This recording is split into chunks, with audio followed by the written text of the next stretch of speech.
We will give it just one more minute until we're right at the hour, and then we'll get started.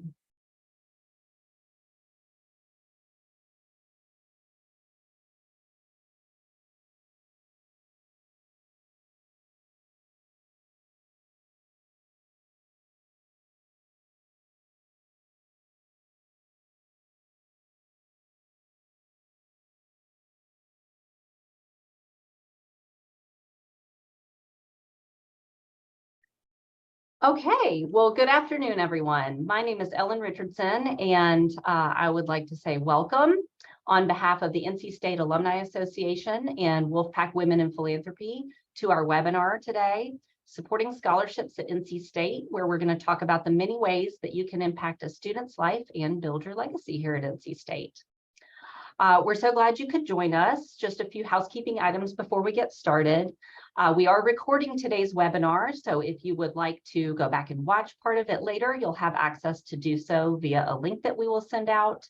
We'll also be posting it on the Alumni Association's YouTube channel. If you want to share it with others, that would be wonderful. And there is an option to ask questions at the bottom of your screen, so please do so as you think of them, and we will be collecting those and answering them at different points throughout our time today. So it is now my distinct pleasure to turn things over to our moderator for today, Carmi Williams, who's going to give you a lay of the land and introduce you to our panelists. Thank you, Ellen. Good afternoon. I am Carmi Williams, an alumna of North Carolina State's Poole College of Management, a member of the Wolfpack Women in Philanthropy, and a member of the North Carolina State Foundation Board. It is an honor for me to be with you today. I am currently in Houston, Texas. I share my time between Houston and North Carolina's Crystal Coast. After working in corporate and the nonprofit sector space for over 20 years, I am now a higher education fundraising consultant. I've worked with many philanthropists that realized that they wanted to make a positive impact and invest in someone else's life. Scholarships are a great way to make direct impact in a student's life. With that said, this topic of scholarships is very dear to me. I have seen firsthand the importance scholarships make in the life of a student and the student's family. Providing scholarships change the trajectory of a person's life, giving them opportunities that otherwise may not have been possible.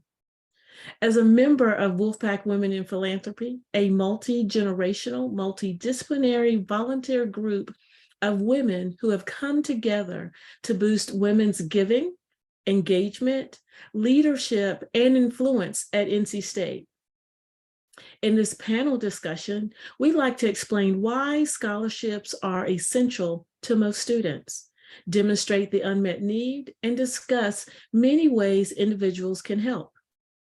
I'd like to extend a warm welcome to our audience. Thank you for joining us today, as well as to our panelists, very distinguished alumni of North Carolina State. We will start with a presentation by Krista Ringler, who's the Associate Vice Provost and Director of Scholarships and Financial Aid at NC State. Krista will cover several topics, including student financial need, how NC State compares to peer institutions in terms of scholarships awarded, and how much debt students leave with. As you hear this information, as Ellen shared earlier, I'd like to remind that you may submit questions in the chat box, and we'll cover those at the end of the panel discussion. Now, without further ado, I'll turn it over to Krista for her presentation. Thank you, Carmi. And thank you to all of you that are out in the audience for being here today. This is a very important topic and certainly something that's very near and dear to my heart. So I'm always excited to share information with those who are interested. To get us started, I'm going to start with a kind of high-level, broad view about financial aid at NC State, and then we'll bring it down to kind of a closer view about institutional scholarships and the effects that that type of investment can have for our students. As you see here on the slide, here in our scholarships and financial aid office, we do handle all of the financial aid funding for all careers of students, our undergraduates, our graduates, our veterinary medicine students. And our most recent complete academic year is the 2021-2022 year. For that year, there was more than $354 million in financial aid that our students received. You can kind of see the breakdown of how much of that was for the graduate and professional population versus the undergraduate. Next slide, please. And financial aid comes to students in a variety of ways, a variety of types. Students most often think about scholarships and grants. That's the stuff that everybody wants because it doesn't have to be repaid. And students achieve those funds either based on their merit or some sort of merit or their financial need. We usually call those gift aid because they don't have to be repaid. But student loans and work are also a component of a financial aid package for students. We call that self-help aid. And the reason is because those funds either have to be earned by the student or repaid by the student. As you can see here, we do have a larger percentage of our financial aid is in the form of scholarships and grants. It's a little over 60% comes in that form, but student loans are a component and work study programs, as you see there, a very small component. Now, I always like to give a little bit of context for the work study. That representation you see on the slide is federal work study. That's the financial aid source. Many students work on our campus beyond the federal work study program. This is just representative of what we can pay them with through the federal government's program. Next slide. So we've already talked about that there's different types of financial aid, but there's also many different sources of financial aid. So in the Scholarships and Financial Aid Office, our role is to cobble together resources from any known entity that we can to help students pay for their education. And the largest sources are what you see here on the slide. The federal government, of course, provides funding for our students. Federal Pell Grants are probably the type of funding you're most familiar with, but there's also student and parent loans, and I just referenced the Federal Work Study Program. The state of North Carolina also contributes to higher education in North Carolina. Those usually come in the form of a UNC need-based grant, or when you go buy a lottery ticket, some of those funds come back to institutions to help students. And there's also some scholarship programs that are funded and organized through the state of North Carolina. NC State, as you can see on the slide, is the largest contributor of financial aid to our students. Institutional aid comes to students in the forms of scholarships, endowed funds, or private gifts. Other types of grants that might be coming from tuition or from appropriations or S-cheats. And then there are private resources that come to students to help fund their education. That's most likely going to be scholarship programs like funds from their church or corporate funds, or you hear about Coca-Cola scholarships, those types of private foundations that provide scholarships or resources to students. So all of these work together to help put together a package for students to help them pay for their education. But I think the biggest takeaway from this slide is that the only form of funding that is represented here, where NC State has control, is the institutional resources. So students take their federal aid, their aid from the state of North Carolina, and even the private scholarships that they earn, they can take those resources to any institution and use them there. So the only opportunity that we have to kind of change the game when we're competing for students, and particularly competing for students who are under-resourced, is in that institutional aid bucket. That's where an offer that we might make to a student can look different than an offer that they might receive from another institution. And that's really where I want to focus our conversation today. Next slide. So we drill down on that institutional aid and we look specifically at our undergraduate students, you can kind of see of how that bucket of funding breaks down even further. So there is some funding there for athletic scholarships. Those are to help fund our student athletes. You see some grant funding there. That's the biggest source of funding. That is going to be largely from our tuition set-asides and are used for need-based grants for students.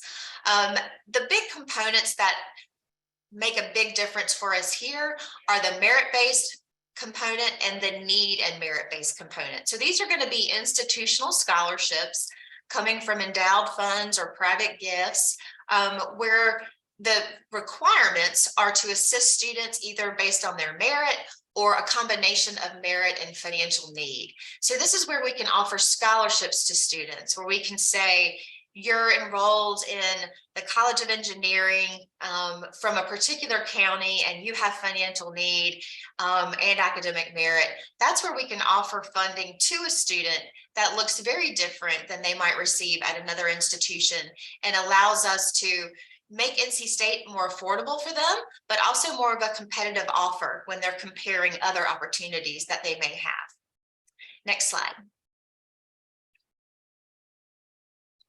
So I've talked a little bit about financial need, and I think it's always important to clarify what that means from someone that does the work that I do. I'll never forget one of my first presentations I made to students.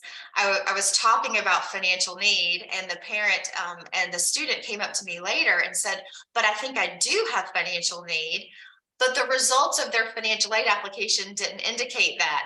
So it's important for us all to be on the same page about what is financial need.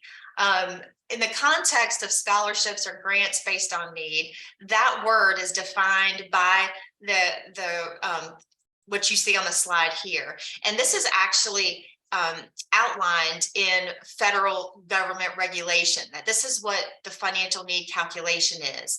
It is the difference in the institution's cost of attendance, which we'll look at in a moment, and the student's expected family contribution, or EFC. And that number is derived when the student applies for financial aid. They receive a number called the EFC, and the institution subtracts that from the cost of attendance, and the difference is the student's financial need. One important point that we always make with families is that the only constant in this equation is the expected family contribution. That number is the same no matter what institution the student attends. The variables here are the cost of attendance, which is going to be different at different institutions, and the derived financial need. So just important, a little bit of context before we move on to the next slide.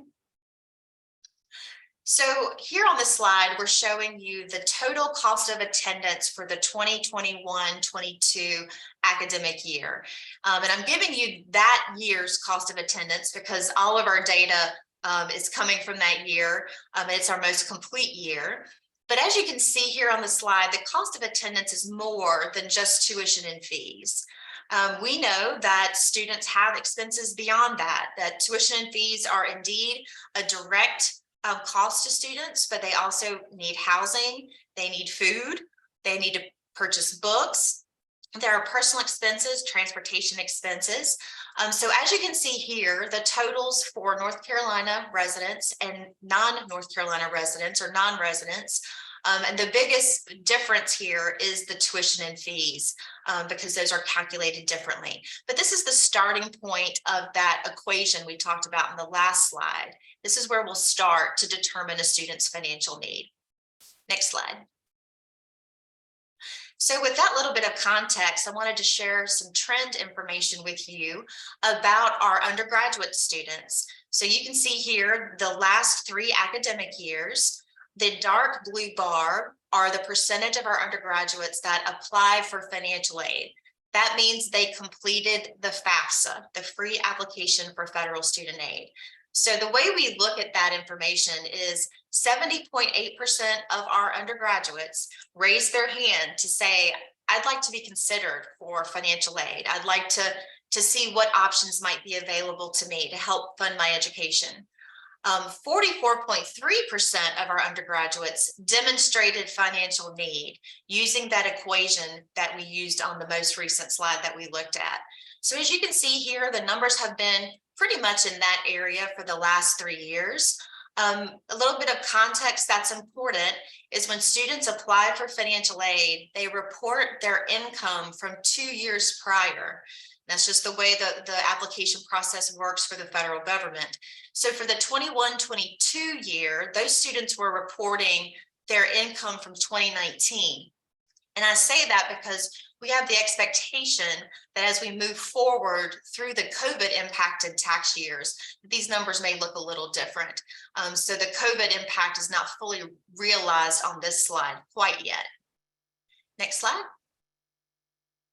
So then if we drill down on those students who have financial need, again, we're giving you those same 3 years of trend information. The dark blue bar is the average need for our undergraduate students. You see that average amount of need per student is over $17,000. So what that means is that our students that have need have a lot of it. So there's a gap there that we need to fill. The middle bar, or the kind of lighter blue bar, is the average amount of scholarships and grants that we give to these students. This is the on average per student. So as you see, it's a little over $10,000. So we are providing as many resources as possible to those students, but we can't close that full gap with scholarship and grant. So we also offer student loans to them. That's in the lightest blue bar. As you see there, the average loan amount per student is just under $5,000. So that's going to be per year for our students. So if you combine the average loan and the average scholarship and grant, it does not add up to the average need. And what that means is that we have unmet need. It means that we have students who have financial need that we aren't able to close with scholarship, grant, or loan. And that means that those students have to find another option. It may mean that they work more, or that they dip into other forms of savings, or unfortunately, it may mean they choose another institution if they aren't able to close that unmet need gap. Next slide. So one of the things that is important when we think about this is, how do we compare to our peers? On the slide here, you will see our official peer institutions listed. This type of data is not necessarily publicized by schools, so we need to pull it from a federal source, which is IPEDS is a federal data source that we pull it from. The most recent data they have for us is the 2019-20 year. And specifically what we're looking at here is the average amount of institutional grant aid. Again, that's the money that's specific to the institution, not the Pell Grants or the state grants. And this is for full-time, first-time undergraduates. So as compared to our peers, you see the average amount of institutional grants that we're able to offer our students. We're in the, it should be darker red than that. It's a little bit pink on this slide, but you see where we are there. Now you see the lighter blue number toward the left of this slide. UNC Chapel Hill is not one of our official peers, but I put them in this list every single time because they are the institution that is our biggest competitor for undergraduate students, particularly in the state of North Carolina. But as you see on this slide, the average amount of institutional grant that they're able to offer is larger than we're able to offer. So when we are competing for that North Carolina undergraduate who's really under-resourced, it's very difficult for us to compete in that area because there is more that they're able to offer right now today than we are able to at NC State. If we look at the next slide, we can compare some additional data points for this same comparison. Again, this comes from IPEDS, so it's from the 1920 year, but you can see the percentage of students who received institutional aid. There's a larger percent that we award, but what that means is that we have a larger percentage that have financial need. The average amount of institutional grant, which you saw on the earlier slide, and the total amount of institutional grants given to undergraduate students. So the biggest standout here are those two middle boxes. You know, why are those numbers so different? And the biggest answer to that is that, you know, UNC Chapel Hill has been in this game longer than we've been. They've had much longer for their funds to mature and for giving to be done. But NC State's working really hard to catch up here. One of the biggest efforts to do this is the Extraordinary Opportunity Scholarship Initiative. And that program is amazing and we're making great strides, but it just takes time for some of those resources to be realized. But this is something we absolutely have to continue to focus on and to continue to work towards so that we can compete for these students in the state of North Carolina. Next slide. So just a few little high-level data points that may be of interest for you as I come to close. Just under 50% of our graduating students leave with federal debt. The average amount of debt that they leave NC State with is just over $20,000. Our default rate is 2%. It's actually dropped a little in this last year. And what that means is our students do very well with the student loans that they take. Fortunately, they do very well, but we're always focused on how can we adjust and offer fewer loans to students because we can offer them more in the form of scholarships and grants. So if you compare our default rate to the rate for other North Carolina publics, you can see that our students do very well. Next slide. And just a few challenges that we continue to deal with. The COVID pandemic did bring a large amount of funding to help our students through that process. Those funds have come to a close, so that type of support is not going to be available to our students. We talked about the cost of attendance and that there are costs beyond tuition and fees. Housing, specifically in the Raleigh area, has really been subject to inflation and all the competitiveness in this area. So we are seeing students beginning to struggle with affordable housing in our area. That's something we have to think about. And then enrollment increases. As many of you know, there is an effort to increase enrollment with our College of Engineering students. And so we know as our population grows, we need to make sure we are providing opportunity to our most underrepresented or under-resourced students in the state of North Carolina. So we're trying to keep our eye on all of those changes and remain competitive. And that brings me to the end of my presentation. There is opportunity for some questions later. So Carmi, I will turn it back over to you.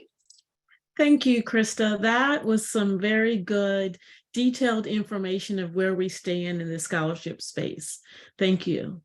Now, I'd like to introduce Victoria Moore, who is a recent graduate of NC State and was among the first group of students to receive a scholarship from the university's Extraordinary Opportunity Scholarship Initiative. These scholarships are funded through the generosity of our donors wishing to strengthen financial support for our undergraduates. Victoria, thank you for joining us today. Please tell us about yourself and how this scholarship impacted your college experience. Thanks so much. Hey, everyone. My name is Victoria Moore. I'm actually from Raleigh, North Carolina, born and bred, so didn't go too far to school. But again, I attended NC State for my undergraduate education, and I majored in communications, public relations. So I was in CHAS.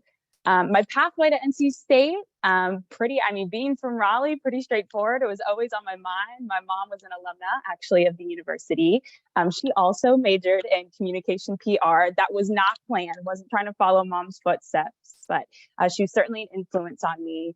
NC State has always been a top tier university here in North Carolina. And with my roots so deep in Raleigh, it was just such a necessary transition for me. And I wanted to take advantage of all their resources, especially through CHAS, through the amazing communication school. I was ever so impressed with, the faculty and programs they had to offer there. As a recipient of the Extraordinary Opportunity Scholarship, it had a big impact on my time as a student from the standpoint of it provided me with the flexibility to be able to maximize my experience, on campus. I myself have many interests, whether it's social, whether it's professional through the university. Just for a little background, I was a member of Kappa Kappa Vagana, so I was in Greek life on campus. I was actually on the executive board of a professional organization through the comms school. It's titled, the big official name, Public Relations Student Society of America. So this is a professional organization in which PR majors are encouraged to go out, network within the community, attend professional development sessions for their own well-being, connect with faculty and other students in a manner that enriches them to be able to then have the confidence to pursue a career in public relations. And then kind of as a side note, I have been a lifelong dancer. I've done it since I could walk. I actually trained at a local studio here in Raleigh, and with, the financial backing of this scholarship, I was able to leave campus and teach actually a handful of classes, as a studio alumna, but not to the extent that I would have to, supporting my college education. With these scholarships, I was able to still pursue, working a job, and helping my parents financially back my education, but not to the extent that I would have to without these scholarships. So it was truly, it played a huge impact on my college experience from, that standpoint. And then anecdotally, my family's experience was very unique from the standpoint of I have two younger siblings. We're all very close in age, and we were all in college at the same time. So scholarships are very, very still, with them still being actually at NC State, still very valued by my family. And I cannot thank, the donors, enough of this scholarship for their time and resources that truly did help propel me through my undergraduate experience. Just a bit of anecdotal information as to what I'm doing now, given my involvement at the university. So with my public relations degree, I have started working with a PR agency. We're based in Raleigh. It's called Largemouth Communications. I know some of you probably chuckled, but I think it's such a great name for a communications agency. I started working with them, believe it or not, in my junior year, January 2020. I officially celebrated 2 years with them. So it's been absolutely amazing to grow from, the intern role into I actually transitioned into a part-time, what we call project coordinator role at the agency. So I was working in an entry level, capacity, just not at the full-time, maximum of the week, my senior year. And then I transitioned into full-time with them post-graduation, and I've actually recently been promoted to more of an account management position. So again, with the scholarship, it provided me with the resources to be able to dive headfirst into both my professional and personal interests while at NC State. And it just has been, honestly, to put it sounds cheesy, but life-changing from the standpoint of, I have been able to make my undergraduate and now my professional experience my own from the help of, donors and NC State faculty. But lastly, I'll leave you with a little anecdotal memory that I absolutely just love as far as my transition to NC State. I believe it's unique from the standpoint of I actually spent my first semester in Prague, Czech Republic. Which was something I never, ever thought I would do. I was admitted actually as a Spring Connect student, meaning that I was not given full-time admittance until not the fall semester, but the spring semester of freshman year. So what I did is I hopped a plane, and it was a program through NC State, fairly new actually when I applied, and has soared ever since. But called Prague Connect, and I took a full course load of credits and found my love for communications and the humanities studies abroad. So again, none of this would have been possible without the backing of donors, and the NC State University and faculty. So every contribution helps, and really thank you for tuning in and being just such valiant supporters of students like me who are really, pursuing pivotal years in professional and personal development. Thank you so much, Victoria. Thank you for sharing. What a great experience to go to Prague. How wonderful. And to jump right into your career. Way to go. Another proud alumna for NC State. At this time, we will hear from a scholarship donor. I am pleased to have Gazelle Johnston with us today. Gazelle graduated from NC State in 1996 and has an accomplished career in consulting. Gazelle, please tell us why funding a scholarship is important to you. Thank you, Carmi. And first of all, I just have to say, Victoria, kudos to you and the path that you have been on, and you make us all extremely proud. So thank you for sharing that amazing story about your journey. So, Carmi, I have to say that for me as a donor, I guess you would say the genesis of my relationship with NC State and my decision to create a scholarship really comes from two different places. One was actually stems back to my experience as a student at NC State back in the 90s. I did have a merit scholarship, which at the time I appreciated for the opportunity it gave me to spend some time abroad, as well as some enrichment experiences that I had as an undergrad. And frankly, while I appreciated all of those things, I don't know if I realized at that time that that was actually the very beginning of my exposure into philanthropy, but although that came very clear to me years later. When I was an undergrad, I got to participate in a lot of really great leadership experiences and opportunities through clubs and organizations, internships and the like. And a lot of that was possible because I wasn't having to, work and spend time in trying to figure out like in work study programs and the like. And so I had this really great opportunity where I was able to develop some of my earliest leadership experiences, my understanding of the career path I wanted to take, what kind of skills I wanted to develop while I was an undergrad. And I've always given NC State so much credit for the exposure and the experience I had as an undergrad, which was really the very beginning of my career. As I went into consulting thereafter, I was always able to point back to those early NC State experiences as some of the very first times I was exposed into project management and some of the things that I started to really want to make part of my longer term career. So I knew that I owed NC State a lot for all of the opportunities that I had and for the skills and the capabilities and the experiences that I got as an undergraduate. However, it wasn't until I really was an alumni and spending a lot more time at NC State in a volunteer service capacity that I understood the opportunity that I would have to give back to NC State in order to help create more opportunities for students, similar to what I had, but frankly, even more relevant given the cost of college has increased so significantly, and recognizing that we are bringing in students at a faster rate, which is amazing, but it also means that we're bringing in students from a lot more different backgrounds, and the need is a lot greater than it ever has been. I think it's evident with a lot of the things Krista talked about in her presentation. I do serve as the chair of the NC State Foundation, and through that role, I've obviously been able to get a much deeper and closer understanding about all of the amazing things that happen at NC State and the ways philanthropy are changing students' lives. But it was also through my exposure at the foundation that I also started to realize how many of our students experience housing insecurity and food insecurity and really critical issues that are, making their experience as an undergraduate very, very different. And in a lot of cases, in some cases, it might even prevent them from sometimes even finishing their degrees.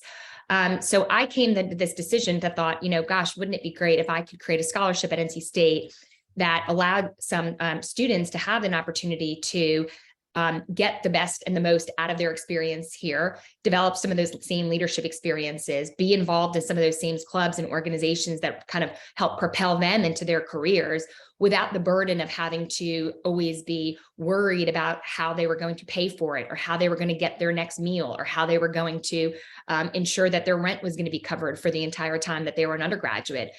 So I think for me, it was this combination of recognizing how NC State has so much to offer. And for a lot of our students, they can't necessarily always take advantage of a lot of those experiences because of the burden of the cost of the university, or in some cases, they're not even coming to school because of it.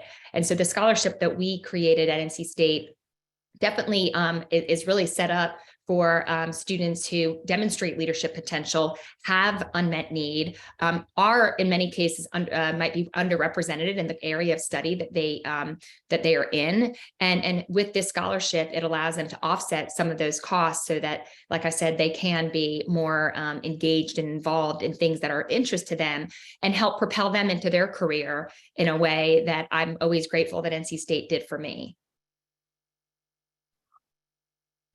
Oh, thank you. Thank you, Gazelle, for sharing that. I really like how very thoughtful and intentional you were with structuring your scholarship to make direct impact. You're truly changing lives by giving this scholarship. So thank you. Thank you so much. Yeah.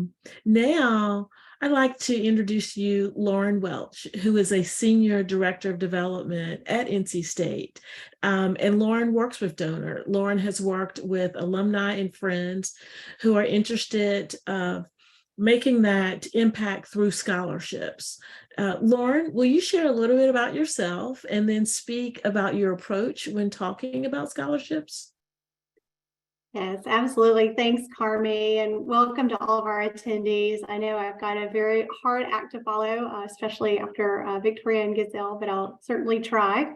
Just to share a little bit about myself, I'm a proud NC State alum and had the opportunity to attend college on a Caldwell scholarship. So I know firsthand what a difference scholarships can make. And it is a true privilege to work with alumni and friends who want to support our students. And so my role as a gift officer is really twofold. One is to help donors think about what type of scholarship would be meaningful for them and for NC State. And two, really just to help them determine what the most effective way would be to fund their gift. And so I'm looking forward to answering some of the most commonly asked questions about scholarships that we've had for today's webinar. Thank you, Lauren. I like your approach. You put donors at ease and you really focus on what is their passion and where they want to go. Now, Lauren, we had some attendees have the opportunity to submit questions when they registered for today's event. And I'd like to share a couple of those with you and get your insight. One of the questions that was repeatedly received by the office is, how much do I need to give to support scholarships at NC State? Yeah, that's a great question, Carmi. And the wonderful thing is that you can make a difference for NC State students by giving at any level. And so when you think about giving to NC State or any other charity for that matter, there are really 4 types of gifts that you could make. The first is an annual gift. These are the donations of $10, $100, $500 that alumni and friends might make on an annual or one-time basis. These gifts are pulled together so that they can have a collective and even larger impact than they might otherwise have on their own. And if this is the gift level that you see yourself giving at, you can go online at any time to giving.ncsu.edu to make a donation. You may choose a fund such as the NC State Extraordinary Opportunity Scholarship Fund, which Victoria was a part of. But we also have scholarship funds that exist for specific colleges, for the Wolfpack Club, or to promote different aims of the university, such as our diversity and inclusion through things like the Latinx Alumni Network Scholarship or the Clark and the Witherspoon Scholarships, which are promoted by our Black Alumni Society. A second way that you can give back is through what we call a leadership gift. So alumni that give $1,000 or more each year to NC State are recognized in the Chancellor's Circle. And those that are able to commit $10,000 total over 5 years, so $2,000 a year, have the opportunity to create their own named scholarship fund with its own scholarship criteria.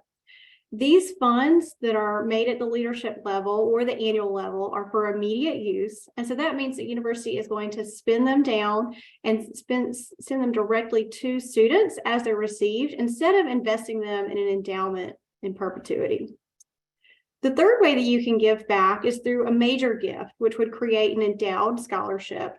And some of our alumni and friends are in a position to do this, and endowments support scholarships in perpetuity or for forever.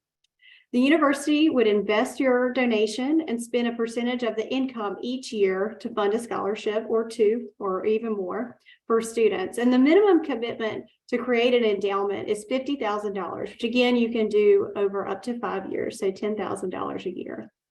And the fourth way you can support scholarships at NC State is through a deferred gift. This could be a way that you create your first scholarship endowment or even grow a scholarship that you set up during your lifetime. And by a deferred gift, we mean that the university will receive this in the future. So potentially through your will, your trust, or retirement account beneficiary designation. And I'll talk a little bit more about that later. Okay, thank you. I like the 4 areas that you've identified and how easy it is to really create a scholarship at NC State. You know, I am believing we have several folks that are joining us today who would like to move forward with creating their own scholarship. What advice would you have for them? What do you think they need to know when they're thinking about it? Great question. I mean, we would certainly be grateful and touched if someone on today's webinar was inspired to create their own scholarship. And my first piece of advice would be to spend some time really thinking about the type of student that you'd like to support, which would be meaningful both for your family and for NC State, because this is really going to shape the criteria for your scholarship, as Gazelle mentioned earlier. And you can think about this in a number of different ways. As Krista discussed, scholarships are generally awarded on the basis of financial need, academic merit, or both. Some alumni tend to be more drawn towards need-based scholarships. Perhaps they had to work hard themselves to afford college, or just want to make sure cost isn't what prevents a student from getting an NC State education. Others are more drawn to merit-based scholarships. These really help ensure NC State is recruiting the best and brightest students to our campus and keeping them in North Carolina, which boosts our own economic development as a state. And as many of you sports fans will know, there's another type of merit scholarship that Krista alluded to earlier, and that's the opportunity to direct scholarships towards our student athletes to attract the top talent to our sports teams. You'll also want to think about who can apply for your scholarship. A lot of our donors want to create scholarships in their home college or department. Other families may have ties to multiple different colleges, and some of those families are in a financial position to create multiple scholarships at NC State, or they may choose to create one scholarship fund that is university-wide. Others still will want to tap into one of our existing scholarship programs, like the Park Scholarships, which provides full scholarships to recruit the most talented students to NC State, or the Caldwell Fellows, which is a program for our current freshmen focused on servant leadership and experiential learning. The third thing you'll want to think about is, are there some other criteria that might be meaningful for your family? So for example, some folks focus scholarships around diversity, helping NC State ensure that it's going to be inclusive and welcoming to all students. Others choose to focus their criteria on topics that may be relevant to our land grant mission. So for example, supporting students from rural areas of the state, students that are in the first generation of their family to go to college, or those that have transferred from community colleges. Lauren, you explained that process very clearly today. Thank you. I am wondering, are there other practical points that donors should know when they're considering about a naming or funding their scholarship? Yeah, absolutely, Carmi. And I think there are three main other topics to be thinking about early on in this process. One is naming your scholarship, and then two, timing of your scholarship, and then how you'll be funding it. In terms of naming, donors are often surprised to learn that they have the opportunity to name a scholarship. They can do that either after themselves or their family, maybe in honor or memory of someone that was special, maybe their parents, or a faculty member or mentor that was really special for them. There's also the opportunity to give anonymously as well. Another thing to think about is kind of the timing and how you would fund your scholarship. And, we do have a team of gift officers like myself who could really sit down with folks or talk to them over the phone about what that can look like. And many of our alumni also may benefit from a financial advisor or a state attorney who can help out as well. But some general questions you're going to want to be thinking about are, one, what size of gift you're able to make. Am I in a position to give $10,000 or more per year to create an endowment, or $2,000 or more per year over the next 5 years to do a current scholarship? Or are these things that I would really rather do through a deferred gift? I'm not going to be in a position to do them during my lifetime. And then as we think about ways to fund your scholarship, there are a number of different opportunities that you have. One, certainly making a gift by check or online is the simplest way to support any charity. You can make a one-time gift, or even thinking about setting up a payroll deduction or monthly credit card gift. Some alumni find it to be particularly effective from a tax perspective to give stock that's been appreciated. NC State doesn't pay the capital gains on those gifts of stock, and you're able to take out a deduction from your income tax as well. Many of our alumni and friends who are in their 70s think about using their required minimum distribution from an IRA account. Others may have a donor advised fund, which you can think of as a philanthropic piggy bank. And if that's something that you're interested in and don't yet have, we also have the ability to create one through NC State. And other alums think about gifts of real estate. If your gift is going to be deferred or made in the future, we're happy to provide you with language if you wanted to leave an amount or percentage in your will and trust to the university to create a scholarship. You can also make NC State the beneficiary on a retirement account, or our team can work with you if you want to learn more about creating an annuity or charitable trust. This is great information, Lauren. I'm just loving all of this, all of the different ways that someone can make an impact and create a scholarship. Earlier, Victoria shared that she was a recipient of the Extraordinary Opportunity Scholarship Initiative. Could you tell us more about the matching funds that are available through this program? Yeah, absolutely, Carmi. I have to say this has been a really popular initiative with our alumni and friends. So 3 years ago on Day of Giving, 2 NC State alumni gave a total of $5 million, which allows us to provide a 50% match for any new Extraordinary Opportunity Scholarship endowments that are created. These scholarships are made on the basis of financial need and are focused on North Carolina residents. Donors do have the chance, if they want to focus their scholarship on a specific college or if they want it to be university-wide. And just to kind of give you a picture of what this looks like, if you were to create a $50,000 endowment, NC State will match that with an additional $25,000 that goes into your fund and ultimately increases the size of the scholarship that's made to students. And since this program launched in 2021, we've had over 140 students that have benefited from it. That is completely awesome. So that increases the corpus of your scholarship that will live in perpetuity and will just continue to grow for the donor. Yeah, that's right. amazing. That's amazing.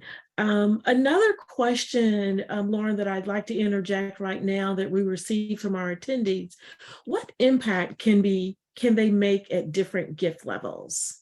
That's a great question. And really the best way to think about understanding the impact of a scholarship is to consider how the size of the scholarship is going to compare with the cost of attendance that students are having to pay. And Krista shared the figures from 2 years ago, and the current figures don't differ too significantly. Our in-state tuition and fees are just over $9,000 for this academic year, although the cost of attendance, in particular living in Raleigh, has gone up a little bit, and so that is just under $26,000 a year per student. And so when we think about an endowment at NC State, we tend to spend between 3 to 5% of the average market value of that endowment over the past 20 quarters. And in the most recent years, that's been between 3 and 4%. So if we kind of break that down, if you were to create a scholarship endowment at $50,000, that would generate roughly $1,500 to $2,000 a year. That's also similar to the amount if you were to create a current scholarship through a non-endowed account. And that's going to cover roughly a student's expenses for books, supplies, and some personal expenses. If you were to create a scholarship endowment at $125,000 a year, that's going to generate about $4,000 or $5,000 in scholarship funds, and that's about half of in-state tuition and fees. At the $250,000 level, which you could either do through estate plans or through giving $50,000 a year, that's going to create a scholarship of about $8,000 to $10,000 and would produce enough funds to provide a generous full tuition scholarships for students. That's also the endowment level to create that Caldwell Fellows Award that I mentioned that's focused on servant leadership and experiential learning. For those who are very interested in attracting our most talented students to NC State, there's an opportunity to create what's called a co-named Park Scholarship. The opportunity there is at $350,000, which again could be done in your lifetime or through a deferred gift. And those gifts are matched 1-to-1 from the Park Foundation to create the full scholarship endowment. Okay. Lauren, you have given, again, just really information about what donors can do to make impact at NC State by creating a scholarship. Now I'd like to switch it kind of now. What can the donor expect from the university? How will the university keep the donor informed about the scholarship they created? That's a great question, Carmi. NC State is grateful for contributions that alumni and friends make at all levels, but in particular for those who create a scholarship, it's very important to make sure they know the difference they're making in the lives of our students. And so each year, the university sends scholarship donors a profile of their recipient with information about what they're studying, what they're involved in on campus, potentially their future career plans, and some context about the impact that the scholarship is having. We also send annual financial reports so you can keep track of your fund. And scholarship donors and the recipients are invited to a donor thank you event each year where you would have the chance to meet your student if that was something of interest to you. For those who are making deferred gifts, we recognize these through the Pullen Society, and the Chancellor personally inducts new members to the Pullen Society each year at a luncheon that's held in the spring, and he's a member of the society himself. And donors also have the opportunity to have an ongoing relationship with a gift officer, someone like myself who can have a personal relationship with you, answer any questions you've got, and just make sure that you feel appreciated for your support and connected to NC State. This is really good. NC State keeps you informed and connected as a scholarship donor. You're informed about your gift. You receive a profile on your recipient. You get to see as a donor the firsthand impact that you're making in a student's life. Thank you. Thank you for all of that information, Laura. Very important. Now I see we have some questions that have come in. And one of the first questions that came in, I think, Krista, this is for you. When we look at the FAFSA, is it important? Is it critical for a student, for a prospective student to complete the FAFSA form? Yes, absolutely. And we drill that home over and over and over to our incoming students and our continuing undergraduates. Completing the FAFSA is an annual event, so students need to do it each year. And we tell prospective or new students that it's really difficult to predict what you may or may not qualify for. The formula is complicated. Many people feel like completing the FAFSA is akin to trying to calculate your own taxes. But we encourage all of our students to go through the process, particularly in that first year, to get a baseline of what their eligibility might be. And then certainly that gives them some context of what to expect, and they can make the decision after that first year if they'd like to continue applying. We encourage students to complete the FAFSA even if they're not sure that they need help with financial aid. I think the pandemic was an opportunity for students to realize that you never know when your circumstances are going to change. So what may feel like you have a plan now and it's going well, and then sometimes plans change on us when we're not expecting it. And if you've already gone through the process, the first hurdle is already complete. So yes, very important for prospective and continuing students to do the FAFSA annually. Good question. Yes, it was. And another question has come through. Krista, can you provide some insight on the range of students that receive scholarships? Like how many are first generation in their family to attend college? How many are from rural communities? How many are veterans? You know, how diverse are the recipients that receive the scholarships at NC State? Sure. So I think it might be helpful to answer that specifically from the perspective of our Extraordinary Opportunities Scholarship recipients. So to give you a baseline for our incoming class of students, about 30% of them are from rural counties in North Carolina. About 30% of them identify as underrepresented in a racial or ethnic group that's underrepresented. More than half of them are women. So we have a lot of women in our incoming class of freshmen, and almost 19% of them identify as first generation or first in their family to attend college. So that's a baseline of what that population looks like. And if you compare that to our Extraordinary Opportunity Scholarship recipients, about 58% of them were from rural North Carolina counties. We call them tier 1 or tier 2 because they're our most economically challenged counties. 62% of that group were women.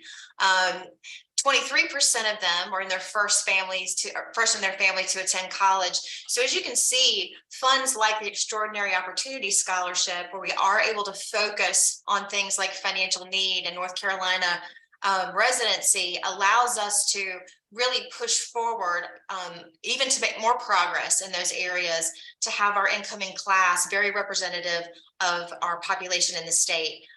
So hopefully that gives you some context of the impact that scholarships, particularly those based on financial need, can have in some of those areas. Absolutely. You definitely gave the insight on how. The next on who receives. Now I'd like to talk about or ask you, because a question came in, how do students determine what scholarships are available, the criteria, and how to apply? So we have a web-based application tool. We have branded it Path Assist. And this is an open website that if students just want to play around and kind of see what scholarships are available, they can search there, but it's actually an application tool as well. So our students don't necessarily have to apply specifically to individual scholarship opportunities. They can complete the scholarship application, and then based on their responses, or perhaps the county that they're from or the major that they're going to go into, we can match them most closely with scholarship programs for which they would be a competitive candidate. And then programs can drill down more closely about how did the student answer essay questions, what types of activities and honors did they participate in, or what are their interests when they come to NC State. So the tool makes it a little bit easier for our students to learn about scholarships and also get access to those. Okay. Krista, another question. Are there specific scholarships available for out-of-state students or discounts? And how long would a student need to reside in North Carolina to qualify for an in-state tuition? I bet you get that a lot. There's a two-parter there. Are there specific scholarships for students from other states? There are. There aren't a plethora of them, but there are scholarships for students from other states. The residency question is a little bit different from scholarships, and the requirements behind the residency are dictated by the state of North Carolina. So generally speaking, a student must have resided in North Carolina for 12 consecutive months before their enrollment at NC State, and they needed to be residing in North Carolina for a purpose other than tuition. What that means is, do students really move a year in advance to try to establish residency? Yes, people have. And so the rules are written very specifically that in that way. So what that means is that if you grew up in North Carolina, if you went to a North Carolina high school, in large part, you're going to be classified as a North Carolina resident. If you came to North Carolina as an out-of-state student, you would not be classified as in-state just by being enrolled at NC State. Your family would have needed to relocate here and to have been here for 12 consecutive months to qualify for that residency change. That's good to know. Another question has come in. When Gazelle was speaking about the learning, being engaged with NC State and learning some of the challenges that are present, she talked about the food insecurity. Lauren, I'm wondering, can you talk a bit more about the food insecurity on our campus? Yes, absolutely. As Krista's slides alluded to early on, we know that many of our students are coming to NC State with financial need, often that is not completely met through institutional or other sources.